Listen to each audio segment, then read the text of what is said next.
Que représente la, la littérature francophone? C'était quoi, pardon, je pense. C'est ça.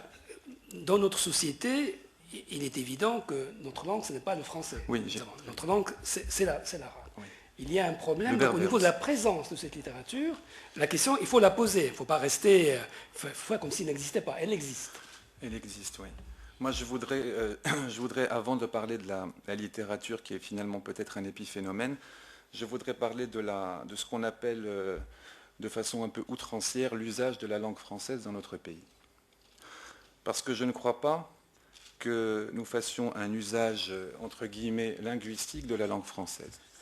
Je crois que pour des raisons que je vais développer tout de suite, la langue française est devenue un dispositif de pouvoir et un dispositif de domination. Et que ce dispositif a précisément chassé la langue elle-même de cet espace qui devait être un espace esthétique et qui est devenu un espace économique et commercial. Je vais prendre quelques exemples. Il y a une topographie et une géographie de la francophonie dans notre pays. On va arrêter de faire dans le politiquement correct. Il y a des quartiers dans lesquels vous ne trouverez pas une rue qui porte le nom d'un historien arabe ou d'un homme politique arabe, et vous avez des quartiers dans lesquels on en trouve davantage, et vous avez des quartiers où les rues portent des numéros, bon, comme dans les cellules de prison. C'est une question intéressante. Je trouve que d'un point de vue du signe, c'est quelque chose d'intéressant. Si on regarde un certain nombre d'édifices dans notre belle ville, des banques, des compagnies d'assurance, des grandes institutions, on s'aperçoit qu'à partir du 4e étage ou du 5e étage, les réunions importantes se tiennent en langue française. Quand je dis ça, je ne suis pas en train de dire que je n'aime pas la langue française ou qu'il ne faudrait pas que nous parlions la langue française. Je dis tout simplement que ce que nous appelons la langue française, eh bien, ce n'est pas la langue elle-même. C'est-à-dire ce n'est pas un rapport esthétique à la langue, entre guillemets un rapport amoureux à la langue. C'est tout simplement une manière de faire l'usage de cette langue parce qu'on sait que d'une certaine manière, elle permettra d'obtenir dans la société la promotion sociale, économique, qui fera qu'on va s'asseoir à la bonne place. Et c'est quelque chose d'extrêmement dangereux.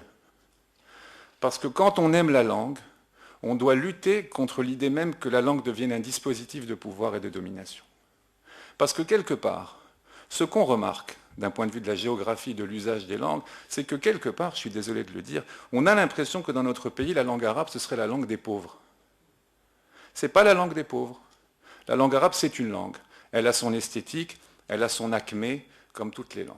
Et si on veut faire un véritable travail, eh bien moi je dirais qu'il faudrait que les langues s'unissent les unes avec les autres pour lutter ensemble contre la possibilité, contre ces dispositifs qui me font dire qu'en réalité, au lieu de parler de francophonie, on est davantage dans la fricophonie.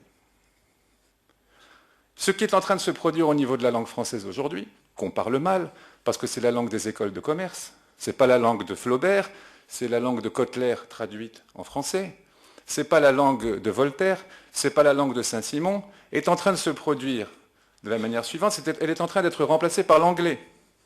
C'est-à-dire qu'on est en train d'assister pour la langue française à ce qu'on a fait d'une certaine manière symboliquement à la langue arabe.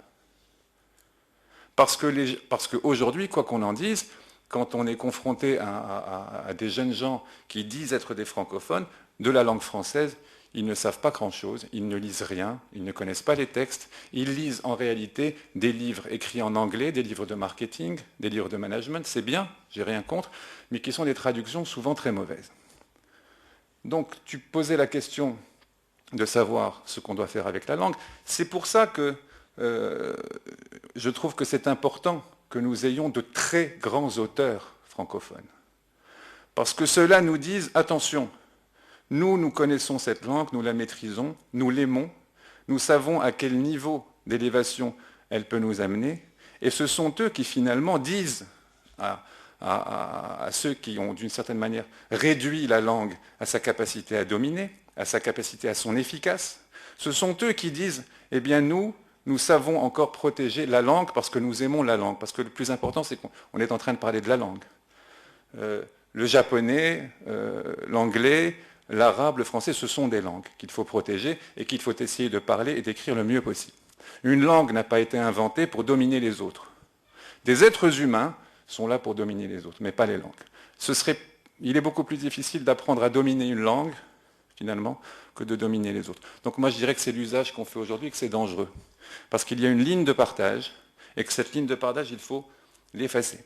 Et que je crois aujourd'hui que les auteurs francophones doivent être avec les arabophones pour marcher, non pas devant eux, mais derrière eux, et leur dire, nous devons lire vos œuvres, nous devons les lire traduites, et nous devons même peut-être faire l'effort d'apprendre la langue pour pouvoir aussi écrire dans cette langue qui est la langue arabe. Voilà ce que j'avais à dire.